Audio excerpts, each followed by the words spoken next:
గత కొద్ది రోజులుగా ఆంధ్రప్రదేశ్ రాష్ట్రాన్ని, ముఖ్యంగా కాకినాడ జిల్లాను ఒక వార్త కలిచివేస్తోంది.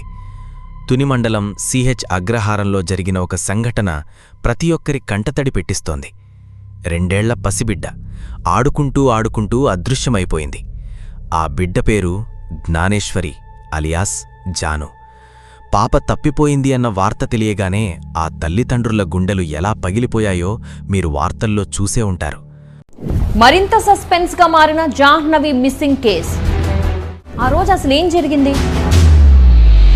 2 వారాలైనా ఒక్క క్లూ కూడా దొరకపోవడానికి కారణం ఏంటి?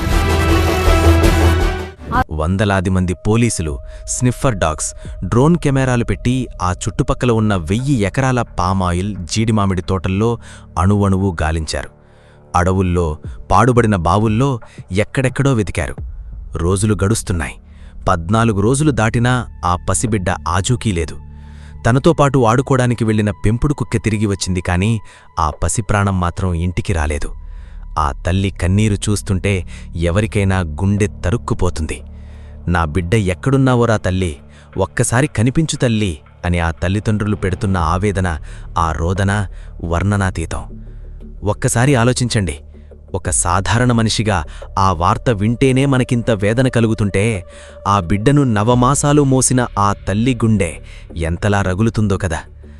ఎక్కడ ఏముందో తెలియని ఆ పసిబిడ్డ ఏ చీకటి అడవిలో చిక్కుకుపోయిందో, ఏ క్రూర మృగాలకు బలవుతుందో అని ఆ తండ్రి పడుతున్న నరకం అంతా ఇంతా కాదు.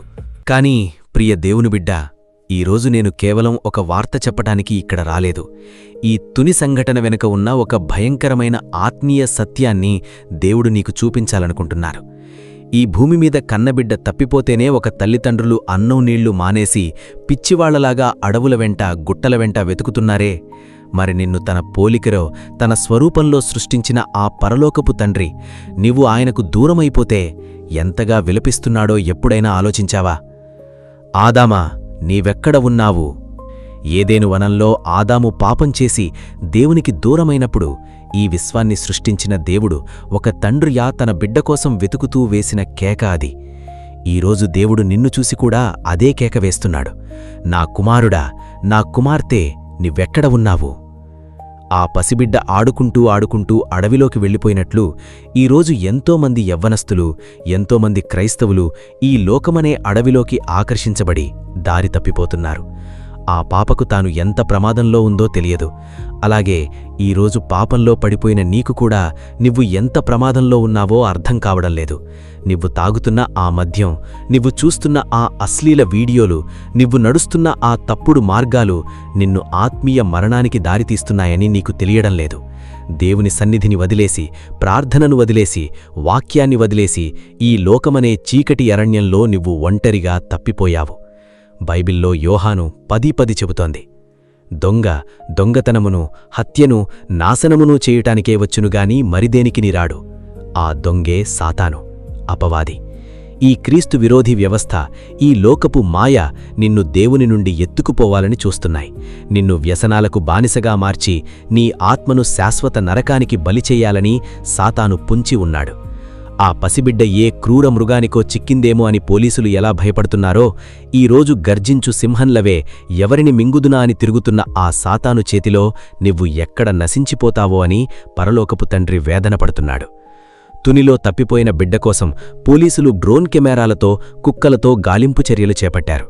కాని ఆత్మీయంగా తప్పిపోయిన నీకోసం దేవుడు ఏ గాలింపు చర్య చేపట్టాడో తెలుసా? దేవుడు తన వాక్యాన్ని పంపిస్తున్నాడు. పాస్టర్ల ద్వారా సువార్తను పంపిస్తున్నాడు. నీ మనస్సాక్షిని గద్దిస్తున్నాడు. నువ్వు చేస్తున్న పనుల్లో వైఫల్యాలు ఎదురయ్యేలా చేసి, నాయనా, ఆ దారిలో వెళ్లొద్దు, తిరిగి నా దగ్గరకు రా అని పరిశుద్ధాత్మ ద్వారా నిన్ను హెచ్చరిస్తున్నాడు. ఇవన్నీ దేవుడు నీకోసం చేస్తున్న గాలింపు చర్యలు.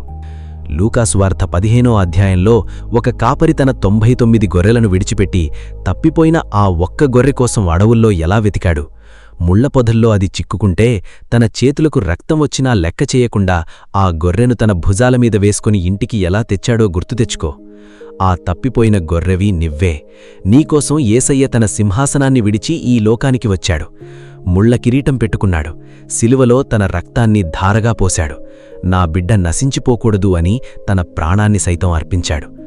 నా ప్రియ సహోదరీ, సహోదరుడా, తునిలో తప్పిపోయిన ఆ తల్లిదండ్రులు గుమ్మం దగ్గర కూర్చొని మా పాప ఎటునుంచి వస్తుందో ఎప్పుడు వస్తుందో అని కన్నీళ్లతో ఎదురుచూస్తున్నారు. ఈరోజు పరలోకపు తండ్రి కూడా నీకోసం తన చేతులు చాచి ఎదురుచూస్తున్నాడు. నా కొడుకు ఎప్పుడు తిరిగి వస్తాడు, నా కూతురు పాపాన్ని విడిచిపెట్టి ఎప్పుడు నా దగ్గరికి వస్తుంది అని శిలువపై 2 చేతులు చాచి నీకోసం ఎదురుచూస్తున్నాడు. నువ్వు ఎంత దూరం వెళ్ళిపోయినా పర్వాలేదు, నీ పాపం ఎంత ఘోరమైనదైనా పర్వాలేదు, ఏ చీకటి వ్యసనంలో నువ్వు ఇరుక్కుపోయినా పర్వాలేదు, తిరిగిరా, కమ్ బ్యాక్. ఆ తప్పిపోయిన కుమారుడు బుద్ధి వచ్చినప్పుడు నేను లేచి నా తండ్రి యొద్దకు వెళ్లదును అని తిరిగి వచ్చాడు. తండ్రి పరుగెత్తుకుని వెళ్లి వాణ్ణి కౌగిలించుకున్నాడు. ఈరోజు నువ్వు కూడా అదే తీర్మానం చేసుకో. దేవుని గాలింపు చర్యలు ఆగిపోకముందే, నీ ఆయుష్షు అనే సమయం ముగిసిపోకముందే దేవుని దగ్గరికురా. యేసయ్యా, మొట్టమొదటగా తునిలో తప్పిపోయిన ఆ చిన్నారి జ్ఞానేశ్వరిని నీ చేతులకప్పగిస్తున్నాము. ఆ బిడ్డ ఎక్కడున్నా, ఏ చీకటిలో ఉన్నా నీ కనుదృష్టి ఆ బిడ్డ మీద ఉంచు. నీ దేవదూతలను పంపి ఆ పాపను కాపాడు. ఆ తల్లిదండ్రుల కన్నీరు తుడుచునాయనా. త్వరగా ఆ బిడ్డ సురక్షితంగా వారి చేతుల్లోకి చేరే అద్భుతం చేయమని బ్రతిమాలుతున్నాము. యేసయ్యా, ఇన్ని రోజులు నేను నా ఇష్టానుసారంగా ఈ లోకమనే అడవిలో తప్పిపోయి బ్రతికాను. నీ వాక్యాన్ని, నీ ప్రేమను నిర్లక్ష్యం చేశాను ప్రభువా. నన్ను క్షమించు. నా పాపాలను నీ పరిశుద్ధ రక్తంతో కడుగు. ఆ తప్పిపోయిన బిడ్డలాగా నశించిపోవటం నాకు ఇష్టం లేదు యేసయ్యా. నన్ను వెతుక్కుంటూ వచ్చిన నా మంచి కాపరి, నన్ను నీ భుజాల మీద మోసి నీ సన్నిధికి చేర్చుకో. ఈ క్రీస్తు విరోధి లోకంలో నేను దారి తప్పకుండా కడవరి వరకు నీ వాక్యంలోనే నిలిచి ఉండే కృప నాకు దయచెయ్యి. నీ రాకడ కొరకు నన్ను సిద్ధపరచు. నా గుండెలో నీ పరిశుద్ధాత్మను నింపు. యేసునామంలో అడుగుచున్నాము, ఆమెన్. నా ప్రియమైన బిడ్డలారా, ఈ మాటలు నీ హృదయాన్ని తాకి ఉంటే, తప్పిపోయిన జీవితాన్ని వదిలేసి దేవుని యొద్దకు తిరిగి వస్తున్నాను అని నువ్వు మనస్ఫూర్తిగా తీర్మానించుకుంటే, వెంటనే కామెంట్స్లో యేసయ్యా నేను తిరిగి వస్తున్నాను అని టైప్ చెయ్యి. దేవుడు మిమ్మల్ని దీవించి సత్యంలో నడిపించుగాక. God bless you. Strength in grace. It's all about Jesus.